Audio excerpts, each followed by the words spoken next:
Dear students, how are you? Hope all of you are remain well. I am Moshumi Dasgupta, Assistant Professor of Chemistry Department, Milestone College. Today I discuss with you about some topics of first paper, chapter 4. So let's start. So first of all, I discuss with you about catalyst. What is catalyst? You know, the chemical substance which change the rate of reaction, that means which increase or decrease the rate of reaction but itself remain unchanged, is known as catalyst. So catalyst change the rate of reaction. Now catalyst, classification of catalyst. Catalyst is of 4 types. Number 1 is positive catalyst.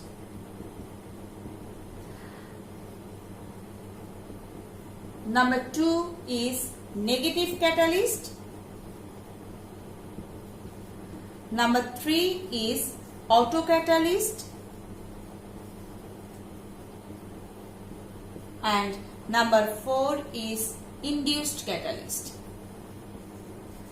This is the 4 types of catalyst. First of all, I discuss with you about positive and negative catalyst. So, positive catalyst.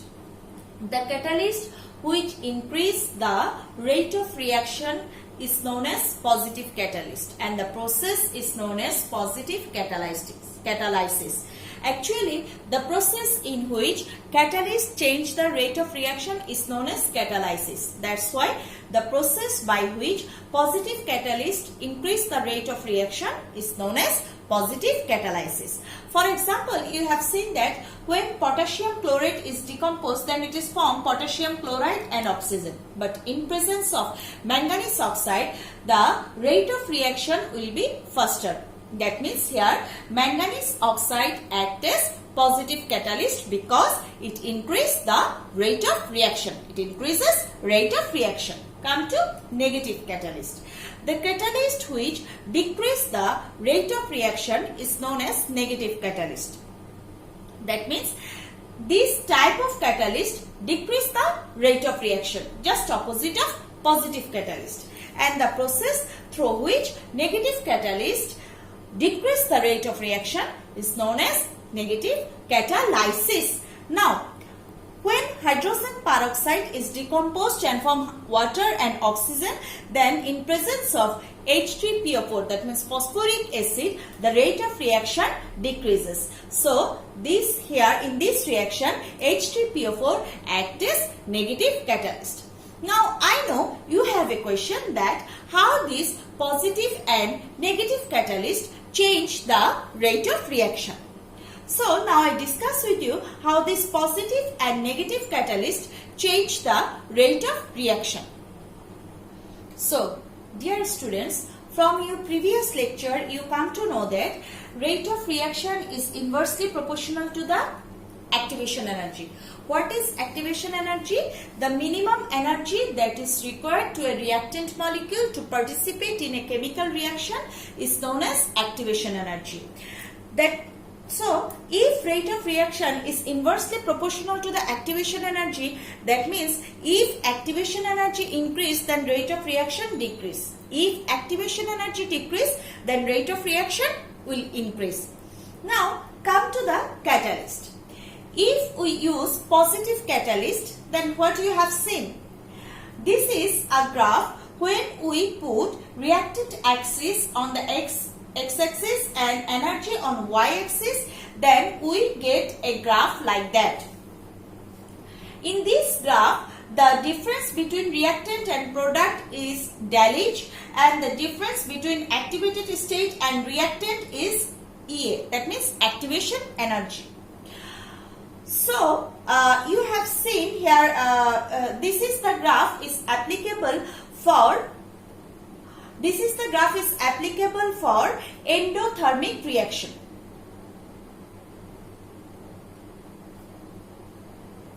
Okay dear students, this is the graph that is applicable for exothermic reaction. I repeat again, this is the graph which is applicable for exothermic reaction.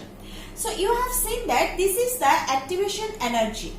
Now, if we use positive catalyst, then the activation energy will decrease. Then the activation energy will decrease. Here I have written after using positive catalyst. If the activation energy is decreased, then it is easiest for the reactant molecules to gain that energy. That's why the reactant molecules easily gain that energy and participate in that chemical reaction. So, rate of reaction will increase. That means after using positive catalyst, the activation energy is decreased. That's why rate of reaction is increased. This way, positive catalyst increase the rate of reaction. Now, if we use negative catalyst, then what you have seen? I have taken here again the graph of exothermic reaction. So, you have seen that if we use negative catalyst, then activation energy will increase. This is the graph for after using negative catalyst. If activation energy is increased, then it is hardest for the reactant molecule to gain that energy. That's why rate of reaction will decrease. This way, negative catalyst decrease the rate of reaction. So, this way catalyst change the rate of reaction. You must remind that if we use positive catalyst, then it decrease the activation energy. That's why it is easiest for the reactant molecules to gain that energy. So, rate of reaction will increase. If we use negative catalyst, then it is hardest for, then activation energy will increase, then it is hardest for the reactant molecule to gain that energy. That's why activation energy will increase and rate of reaction will decrease. This way, positive and negative catalyst change the rate of reaction. Now, dear students, I discuss with you about another two catalysts. One is autocatalyst.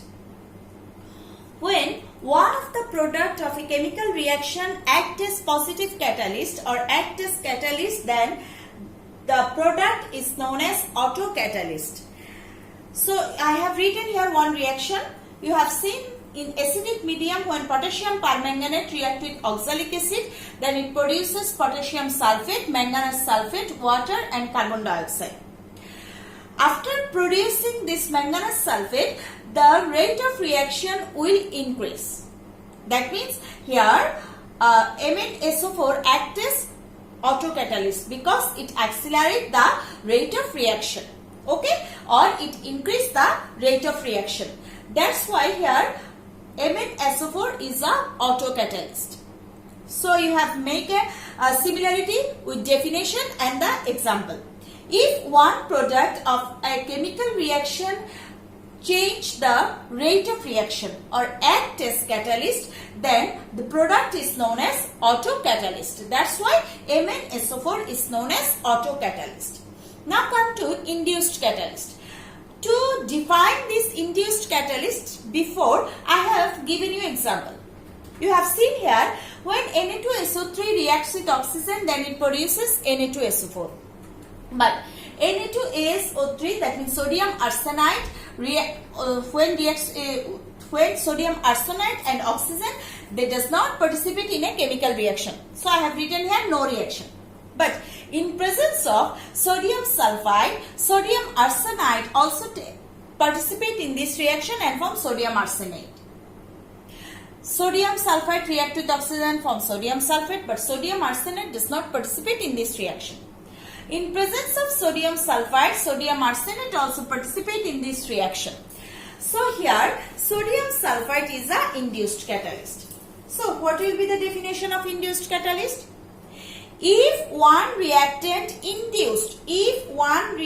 induced another reactant to participate in a chemical reaction, then the reactant which is for which the another reactant take part in this chemical reaction is known as induced catalyst. Okay. Now I define it again. The process in which one reactant induced another reactant to take part in a chemical reaction is known as induced catalysis, and the reactant which is the reason for this reaction is known as induced catalyst. Clear? That's why Na2SO3 here is a induced catalyst. I think you are clear about autocatalyst and induced catalyst. Now I discuss with you another two type of catalyst. Now I discuss with you about catalyst promoter. The definition of catalyst promoter is the substance which does not act as catalyst but helps to increase the activities of catalyst is known as catalyst promoter. I repeat again, the substance which does not act as catalyst but increase the activity of catalyst is known as catalyst promoter. For example, you have seen that when nitrogen reacts with hydrogen, then it produces ammonia. In this reaction, iron is catalyst. But here, molybdenum is used. This molybdenum increase the activity of iron. So, it is catalyst promoter. Now, come to catalyst poison. The substance which does not act as catalyst but decrease the activity of catalyst is known as catalyst poison. For example, when sulfur dioxide reacts with oxygen, then it produces sulfur trioxide. In this reaction, vanadium pentoxide acts as catalyst. But if a small amount of arsenic oxide is present in this reaction, then it will destroy the activity of vanadium pentoxide. That's why here arsenic oxide is a catalyst poison. Come to homogeneous catalysis. Homogeneous catalysis. To define homogeneous catalysis, first of all we start here. You have seen here sulfur dioxide is gaseous, oxygen is gaseous, another reactant oxygen, and the product sulfur trioxide is also gaseous. The catalyst nitric oxide is also gaseous. So, if the physical state of catalyst is same as the reactant and product, then the catalyst is known as homogeneous catalyst and the process is known as homogeneous catalysis. Come to heterogeneous catalysis.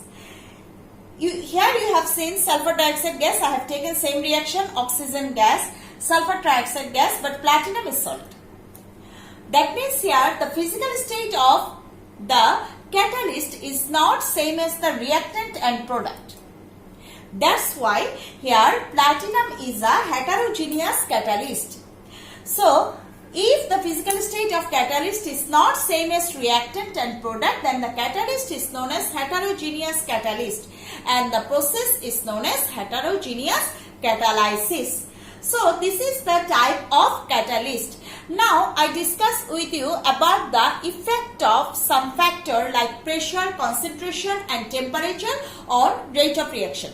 First of all, I started it by the effect of temperature. So, first of all, I discuss with you about the effect of temperature on rate of reaction by Arrhenius equation.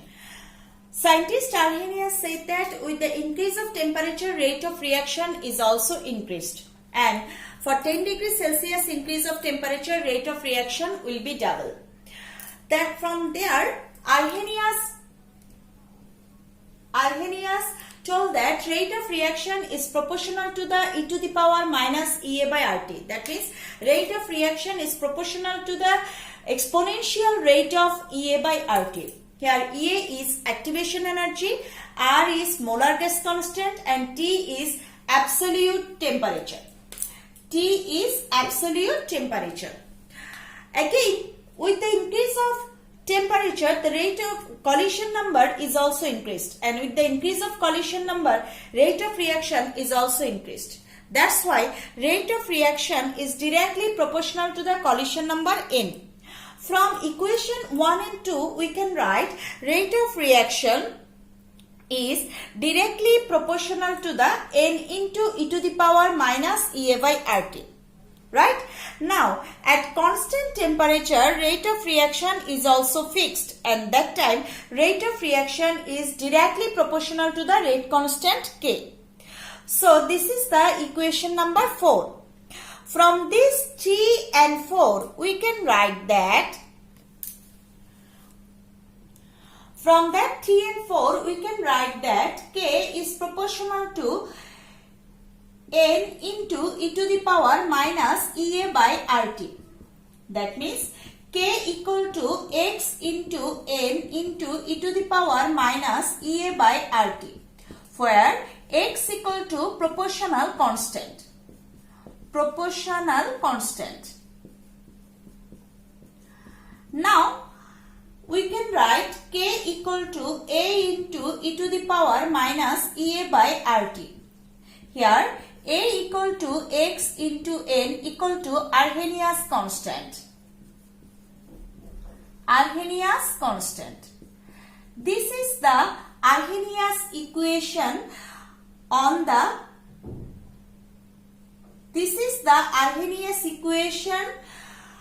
effect of temperature on rate of reaction. Okay. Now, if we elaborate the equation, that time we have taken ln in both sides of this equation. So we get ln K equal to ln A minus Ea by RT. Because you know ln e to the power x equal to x. So by applying this formula we can write ln e to the power minus Ea by RT, that means minus Ea by RT. Now we take log in both sides of this equation. So we get log K equal to log A minus Ea by 2.303 RT.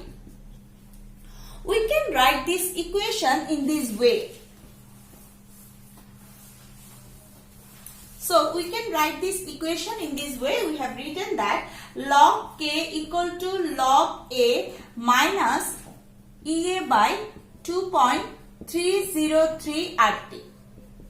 Now we have write this equation in this way. Log K equal to minus Ea by 2.303 R into 1 by T plus log A. If we think that this is Y, if we think that this is M, and if it is X and it is C, then it is the equation of Y equal to mx plus C. That means this is the equation of straight line. That's why if we plot on x-axis 1 by T, on y-axis log K, then we get a straight line. The slope of this line is minus Ea by 2.303 R. So if anyone give you the value of the slope of this straight line, then the question is asked that what will be the activation energy. Then by using this formula you can calculate the activation energy of this reaction. Okay. Now again we derive another equation to calculate mass from this equation. If we take two reaction which rate constant is K1 and K2, that means if we take two temperature of same reaction, at a temperature of one temperature the rate constant is K1, at second temperature the rate constant is K2, then we have written from here log K1 equal to log A minus Ea by 2.303 R T1. Again you have write log K2 equal to log A minus Ea by 2.303 R T2. If we subtract this from this, that means if we subtract this equation from this, so we have get that log K2 minus log K1 equal to minus Ea by 2.303 R T2 plus Ea by 2.303 R T1. That means log K2 by K1 equal to Ea by 2.303 R into 1 by T1 minus 1 by T2. So by this equation we also do some maths with you. This is the another equation from Arrhenius equation to calculate the activation energy of any chemical reaction. Now I discuss with you about the effect of pressure and concentration on rate of reaction. Now I discuss with you about the effect of pressure on rate of reaction. You must remind that pressure is effected on that reaction where any one reactant or product will be gaseous. Otherwise, there is no effect of pressure on any reaction. That means pressure has no effect on liquid or solid. Again, effect of pressure is totally dependent on mole number. So, to discuss with you, I have taken here three reactions. In first reaction, you have seen that here the mole number of nitrogen is 1 and mole number of hydrogen is 3. So, total mole number on reactant side is 4. But in product side, total mole number is 2. That means the mole number in product side is less than reactant side. That's why if we increase pressure, then the reaction will go in forward direction. And if we decrease pressure, then the reaction will move to backward direction. This is the effect of pressure on rate of reaction. Come to second reaction. Here you have seen that here mole number is 1 and here mole number is 2. That means here mole number in product side is more than reactant side. That's why if we increase pressure, then the reaction will go backward. That means increases reactant. And if we decrease pressure, then the reaction will go forward. Again, in our third reaction, you have seen that here hydrogen is 1 mole, iodine is 1 mole. That means it is 2 mole and it is also 2 mole. So their mole number is equal. As their mole number is equal, so if we increase pressure, there is no effect of pressure in this reaction. That means effect of pressure is totally dependent on mole number, and on the depend of mole number, the rate of reaction is also changed. That means the reaction is changed in such a way to relieve the effect of pressure. Come to effect of concentration. Now I discuss with the effect of concentration. Effect of concentration on the rate of reaction is, if we increase the concentration of reactant, then rate of reaction will increase because number of molecules are increased. So their collision is increased. As their collision number is increased, so concentration is also increased. Rate of reaction is also increased.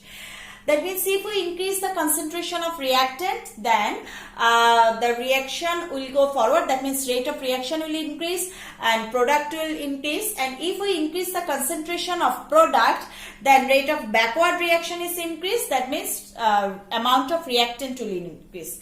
This is the effect of pressure and concentration on rate of reaction.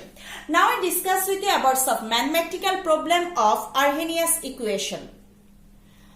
So, I have written here one question. You have seen the question is, rate constant of Celsius and 65 degrees Celsius are 3.46 into 10 inverse 5 and 4.87 into 10 inverse 3 respectively. Calculate the activation energy of that reaction. Okay. So, here the question is arise that you have calculate the activation energy. We know log K2 by K1 equal to A by 2.303 R into 1 by T1 minus 1 by T2. You don't put the value here. First of all, you come do another line that log K2 by K1 equal to EA by 2.303 R into T1, T2, T2 minus T1. First of all, you do the line. Then you put the value of each and every factor. So, what value is given here? Here, K2 equal to, you have seen it is 4.87 into 10 to the power minus 3. 4.87 into 10 inverse 3. K1 is 3.46 into 10 inverse 5. Now come to R equal to 8.314 joule per Kelvin per mole. Okay. Now T1 equal to, T1 is 25 degree Celsius, that means to convert it to Kelvin, 25 plus 273 Kelvin. So it is 298 Kelvin. Okay, come to T2. T2 equal to 65 plus 273 Kelvin. So it is 338 Kelvin. Now we put the value here.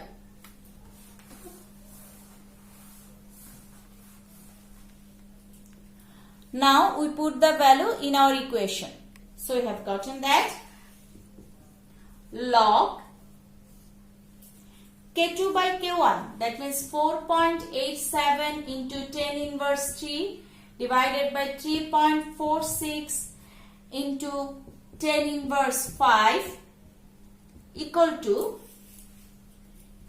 EA by 2.303 into 8.314, then 338 minus 298 by 338 into 298.